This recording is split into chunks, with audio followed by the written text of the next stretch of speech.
Assalamualaikum warahmatullahi wabarakatuh. Bagaimana banyaknya di antara manusia-manusia yang ingin kembali kepada fitrahnya masing-masing. Begitu banyaknya manusia yang ingin mencari jalan untuk kembali, jalan untuk pulang, jalan untuk kembali kepada Maha Suci. Maka sebelum mengetahui jalan untuk kembali ke Maha Suci, sebenarnya banyak metode-metode yang ada. Banyak juga daripada pemahaman-pemahaman mursyid-mursyid rohaniah atau guru-guru walian mursyidah, yang dimana mereka tunjuk ajar kalian, tunjuk ajar kita-kita semua, itu berbeda-beda paham. Tentu berbeda-beda metode, berbeda-beda paham, tapi satu jalannya. Tak perlu lagi kita saling menyalahkan, tak perlu lagi kita saling berdebat, tak perlu lagi kita saling benar membenarkan. Tidak, belum masanya. Belum masanya kita untuk bersatu kembali. Ada suatu masa kita akan bersatu lagi. Bersatu, kita teguh, bercerai kita berantakan. Itu semboyan kita di Nusantara terutama.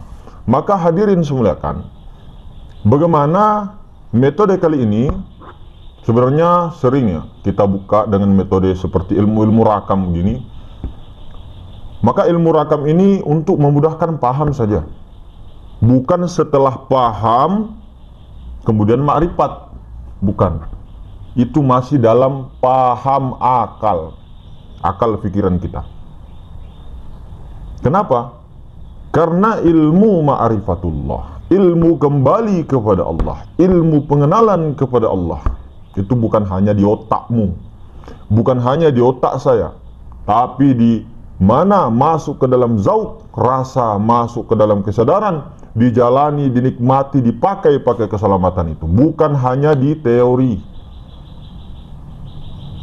Lalu dengan kepahaman ini harus ada kepahaman beginian. Kenapa? Karena kalau praktek saja 100% praktek, apa 90%, 95% praktek, ilmu 5%, nihil juga, bos. Karena kenapa? Kita ketahui perjalanan kita begitu. Dikasih metode praktek langsung, tapi tidak ada keilmuan, tidak ada teori. Sehingga apa? Kosong, blas. Tidak tahu mau kemana, tidak tahu siapa yang dituju, yang mana zat yang dituju, melalui apa, dengan alat apa, dengan cara bagaimana, duduknya bagaimana. Itu kan perlu ilmu.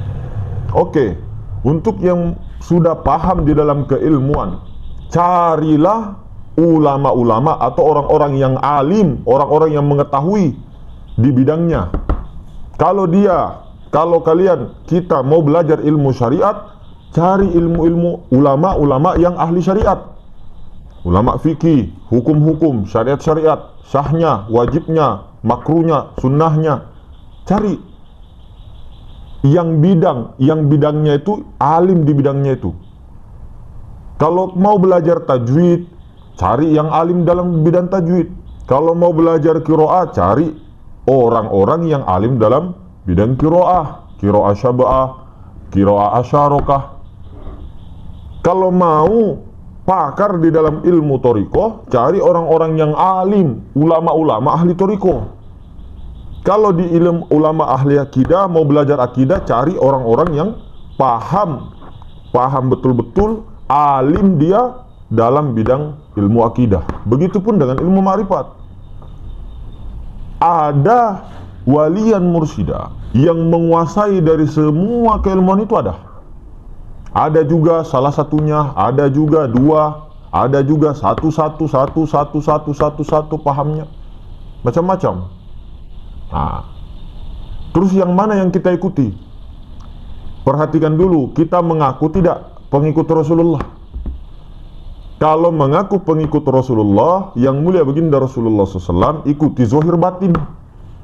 Apa tuh zahir batin itu apa? Jasmani, rohani. Jasmani ikut yang mulia baginda Rasulullah, rohani ikut yang mulia baginda Rasulullah. Jasmani kita bagaimana taat dengan Rasulullah. Hakikatnya rohani kita taat dengan Rasulullah. Melalui Rasulullah itulah wasilah yang terbaik. Tidak ada jalan kecuali wasilah kepada Rasulullah. Rasulullah yang dimaksud adalah Nur Muhammad secara hakikat, tetapi secara syariat adalah baginda yang mulia, baginda Rasulullah SAW. Nah, Nur Muhammad tiada lain juga daripada Nabi Muhammad. Nabi Muhammad tiada lain juga daripada Nur Muhammad. Jangan dibeda-bedakan. Memang dalam kaedah syariat beda, lain, tapi tiada lain, bos. Hakikat jadi juga, tapi ini tidak diucapkan. Nah, kenapa? Karena yang dikandung oleh Nabi Muhammad SAW bin Sayyidina Abdullah, Nur Muhammadnya ini yang paling inti dari segala inti. Nah, seperti itulah. Jadi ketika memang kita mengaku pengikut Rasulullah SAW, nah, ini kita tidak kemana-mana. Saya tegaskan, berbeda pendapat, berbeda paham bukan berarti saling menyalahkan. Kepercayaanku kepercayaanmu, oke? Keyakinanku keyakinanmu. Tidak perlu lagi kita ke kanan, ke kiri, pakai kacamata sudah yakini jalan kita masing-masing. Ini untuk bagi pengikut Rasulullah yang mengaku pengikut Rasulullah. Camkan rukun iman, rukun Islam itu perlu dikuasai. Kenapa? Karena banyaknya pelaku-pelaku. Nah, bukan kita menyalahkan atau bagaimana, bukan kita yang menyesatkan, bukan, tapi banyaknya yang menyimpang daripada ajaran Rasulullah, keluar daripada rukun Islam. Rukun Islam yang pertama apa? Syahadat. Syahadatnya dia ganti-ganti. Bahkan ada yang mengaku Nabi, ada yang mengaku Rasul, ada yang mengaku Tuhan. Ada sekarang banyak. Ada yang mengaku beginilah, begitulah. Ini rukun iman yang keenam. Yang enam ini rukun Islam, yang lima ini dipegang saudara-saudara. Kalau tidak, kita tenggelam. Tidak, kita tenggelam. Nah, sebagaimana rukun iman, rukun Islam ini dengan rukun ini adalah rukun agama, rukun ad-din. Jadi Islam itu bukan agama, tapi salah satu bagian daripada agama, ad-din. Ad-din itu apa? Agama itu punya rukun empat. Apa? Islam, Islam, iman, ihsan, ma'rifat. Atau bisa iman, Islam, ihsan, ma'rifat. Islam, iman, ihsan, ma'rifat. Iman. Apa iman? Keyakinan yang betul kepada Allah Ta'ala. Nah, rukun iman ada berapa? 6. Keyakinan kepada Allah, keyakinan kepada utusan-utusan Allah, malaikat-malaikat Allah, sampai keyakinan kepada qada dan qadar. Kemudian rukun Islam. Apa Islam? Membicarakan tentang melaksanakan perintahnya, menjauhi larangannya, tentunya dengan tajallinya kemana, kenampakannya kemana, ke syariat. Yang mana? Batang tubuh. Kalau iman tadi hakikat. Kalau ihsan itu di tasawuf. Beribadahlah engkau seolah-olah engkau melihat Allah. Beribadahlah engkau dengan melihat Allah. Kalau engkau tidak dapat melihat Allah, maka Allah akan melihatmu. Allah melihatmu. Itu ihsan, tasawuf, tarekat. Nah, ma'rifat nih. Jadi rukun agama ada 4. Nah, sekarang umat Islam hanya Islam saja yang diambil ini. Nah, menaati perintahnya, menjauhi larangannya. Tapi hanya ini batang tubuh. Jadi makanya syariat dengan hakikat tetap dipegang. Hakikat dengan syariat tetap dipegang. Ilmu fikihnya, ilmu tasawufnya, ilmu akidahnya, ilmu ma'rifatnya, keempat-empatnya tetap dipegang. Kalau keluar daripada ini tidak sempurna, sebagaimana kita akan hadirkan daripada kesempurnaan Allah Subhanahu wa Ta'ala. Maka kembali lagi, saudara-saudara, menurut hadis qudsi, apa dia kata? Hadis qudsi ini apa? Hadis qudsi itu firman Allah Subhanahu wa Ta'ala yang tanpa melalui Jibril, tanpa melalui malaikat Jibril, itu langsung kepada yang mulia baginda Rasulullah SAW. Firman Allah yang tidak tercantum dalam Al-Quran. Ini dijamin kesohihannya. Tidak ada istilah itu hadis qudsi itu doib kah, hasan kah, gorib kah, maudhu kah, tidak ada. Itu sohi mutawatir man'awi. Itu hadis qudsi, firman Allah yang maha suci, langsung kepada Rasulullah, tidak melalui malaikat Jibril. Nah, apa kata di hadis qudsi? Jangan kau sembah zatku Kata Allah, jangan kau sembah sifatku, jangan kau sembah asmaku, jangan kau sembah af'alku, tapi sembahlah aku. Ini aku. Aku ni apa? Aku ni apa? Ini saya belajarkan diri sendiri ya, tidak marah-marah, tidak apa, ndak. Ini ndak marah, sedikit je. Ini aku tuh Rabbul Izzati gitu. Rabbul Izzati. Apa? Rabbul Izzati, Tuhannya zat. Tuhannya zat, Rabbul Izzati. Nah, aku ini. Nah, aku ini dengan tajallinya itu berupa nur atau rahasia dirinya. Alif, lam, ha. Ini contoh-contoh ilmu rakam. Nah, apa ini alif? Apa ini alif? Nah, ini zat. Zat semata-mata. Zat semata-mata. Itu alif, simbolnya. Apa itu lam awal? Itu adalah zat sifat. Zat sifat atau yakni Ahmad. Nah, yang mana yang bernama Allah ini? Nah, ini yang bernama Allah. Allah itu ismu zat, nama kebesaran, nama daripada zat Allah, alif. Oke. Kemudian lam akhir itu adalah asma. Asma. Kemudian ha itu adalah af'al. Nah, Allah Subhanahu wa taala itu bukanlah hanya alif saja. Jadi aku itu yang dirinya Allah yang sebenarnya yaitu aku itu bukan hanya alif saja. Aku ini aku Rabbul Izzati bukan hanya alif saja. Bukan hanya lam awal saja, bukan hanya lam akhir saja, bukan hanya ha saja.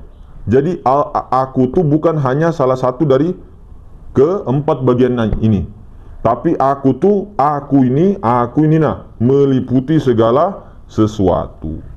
Jadi Rabbul Izzati mentajalikan dirinya zat maha ruang, mentajalikan lagi dirinya menjadi Nur Ahmad atau zat sifat, kemudian mentajalikan lagi dirinya menjadi asma, api, angin, air, tanah, kemudian geraknya daripada alam semesta itu af'al. Jadi aku Rabbul Izzati itu adalah Tuhannya zat, kemudian zat semata-mata. Inilah yang dikatakan janganlah engkau mengatakan Tuhan itu tiga, Tuhan itu banyak, tapi Tuhan itu adalah Esa. Katakan, hai Muhammad, aku tu Ahad, Esa, tunggal setunggal-tunggalnya, bukan tiga, bukan salah satu di antara mereka, bukan salah satu antaranya. Maka ini alif ini disimbolkan dengan Rob, Robbin Nas, kemudian lam awal itu Malik, Malikin Nas, kemudian lam akhir itu Ilahi, Ilahin Nas, ilah. Jadi ilah, Malik, Rob, Malik, ilah. Ini Rabbul Izzati. Rabbul Izzati. Nah ini, jadi Allah Ta'ala, aku kata Allah, bukan salah satu di antaranya. Bukan hanya Allah, aku itu, diri aku yang sebenarnya, yang Tuhan itu, bukan hanya Allah saja, bukan hanya alif saja, bukan. Aku tuh bukan hanya alif dengan ha saja atau bukan. Aku tuh bukan hanya lam awal dengan lam akhir saja, lam lala, bukan. Aku tuh bukan hanya ha saja, hu, bukan. Aku tuh ya alif lam ha itu zat, sifat, asma, af'al. Itu aku, sembah aku. Nah, aku tuh meliputi segala sesuatu. Nah, maka perhentian seorang salik untuk kembali kepada Allah, seorang salik itu perhentiannya sampai sini, bos. Sampai zat. Sampai sini saja, tauhiduz zat. Tidak bisa naik di atas. Setelah sampai di sini disuruh diam sediam-diamnya. Diam sediam-diamnya, yakini bahwa di atas zat semata-mata ini, di balik zat semata-mata ada Tuhannya zat. Kemudian diam, matilah di situ. Jangan banyak bicara. Inilah yang dimaksud diam adalah emas. Bukan diam-diam mau berak. Diam adalah emas. Maka ini tadi, aku bukan dari salah satu dari ini. tapi meliputinya segala sesuatu. Kalau kita hilangkan ini, bayangan, memang ini bayangan alam semesta ini juga.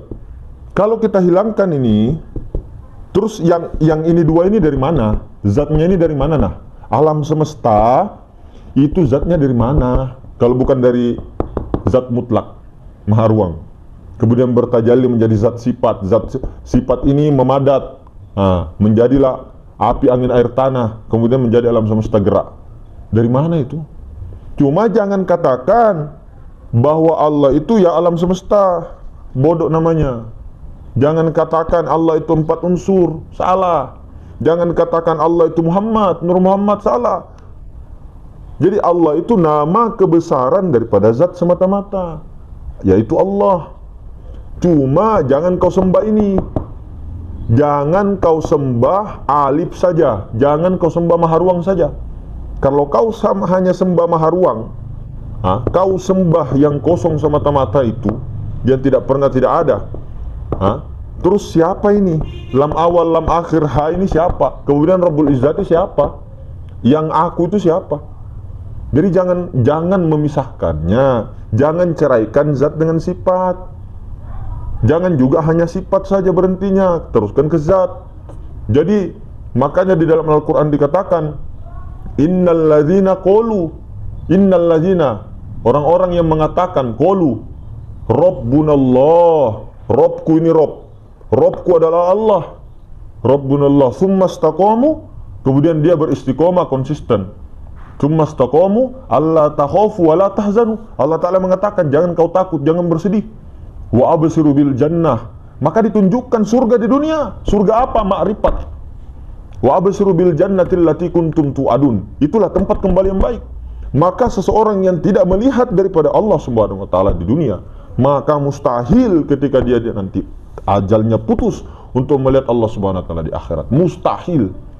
Karena kenapa? Barang siapa buta matanya di dunia, maka dia akan buta matanya di akhirat, tidak melihat Allah.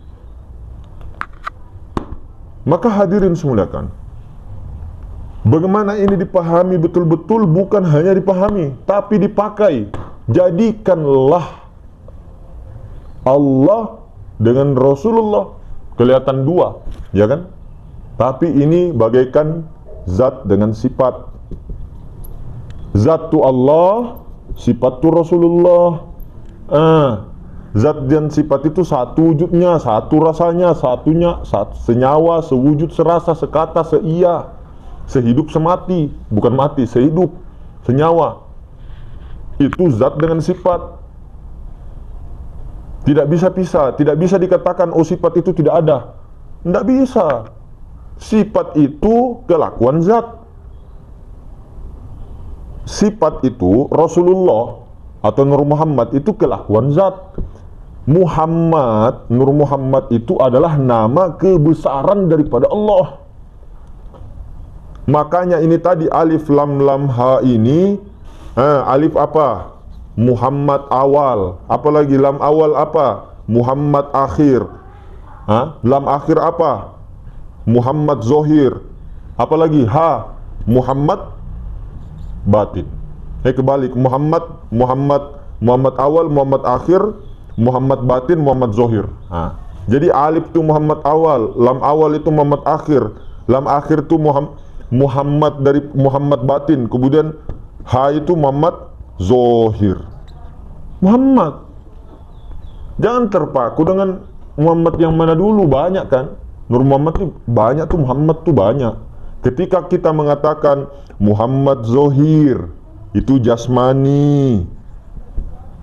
Muhammad batin, itu ruhani. Apalagi Muhammad akhir, itu nurani. Muhammad awal, itu robbani. Robbani, ini yang dikatakan Allah. Jadi sebenar-benarnya Allah Ta'ala itu ya Muhammad, hakikat Muhammad, bukan Nabi Muhammad. Bukan alam semesta yang berbentuk rupa saja, tidak, tapi meliputi segala sesuatu. Itulah kebesaran Allah, itulah nurnya. Nur inilah yang dinamakan hakikat Muhammad. Muhammad yang mana kau? Jadi jangan kok kita sesat-sesatkan orang kalau kita tidak tahu Muhammad yang mana dulu. Muhammad awal kah, Muhammad akhir kah, Muhammad zohir kah, Muhammad batin kah? Jangan terpaku dengan Muhammad. Nah, jasmani, jasmani itu Muhammad juga, ruhani Muhammad juga, nurani Muhammad juga, robbani Muhammad juga. Bukan dikatakan Muhammad itu Allah. Muhammad itu sifat Allah. Sifat Allah itu kelakuan zat. Zat itu diri. Diri siapa? Diri Rob. Ku tampilin nih. Bercanda saudara-saudara. Maksudnya ini nah, papan tulis mau ku tampilin. Bercanda sambil supaya ndak kaku kan. Jadi hadirin semulakan, bagaimana kita itu menguatkan daripada akidah-akidah kita dengan syariat-syariat kita yang mengaku pengikut yang mulia baginda Rasul. Tapi kalau tidak mau ikut Rasulullah ya tidak masalah juga, tidak ada juga untungnya. Tidak ada juga mengatakan bahwa kamu begini, kamu sesat begini, tidak ikut. Enggak. Ini bagi pengikut yang memang mengaku pengikut Rasulullah. Syahadat kita dari awal Nabi Adam alaihissalam sampai ke Nabi Isa, sampai ke Nabi Muhammad SAW, sampai sekarang itu tidak berubah. Apa? Asyhadu an la ilaha illallah wa asyhadu anna Muhammadar Rasulullah. Maka ketika syahadat ini berubah, untuk apa diikuti orang-orang begitu mengubah-ubah syahadat?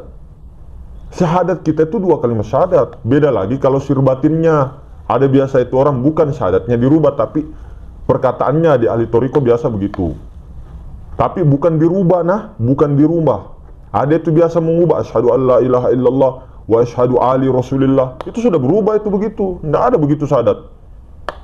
Jelas-jelas dari dulu asyhadu an la ilaha illallah wa asyhadu anna Muhammadar Rasulullah. Tidak berubah. Itu secara syariat, secara kekatnya penyaksian kepada Rasulullah. Karena Rasulullah inilah kekasih Allah, Rasulullah inilah sifat Allah, Rasulullah inilah kelakuan Allah, bukan kita. Ini semulakan. Jadi mungkin seperti itu perbincangan kita hari ini, muzakarah kita hari ini. Lebih dan kurangnya subhanakallah bihamdik, asyhadu an la ilaha illa anta astaghfiruka wa atubu ilaik. Assalamualaikum warahmatullahi wabarakatuh.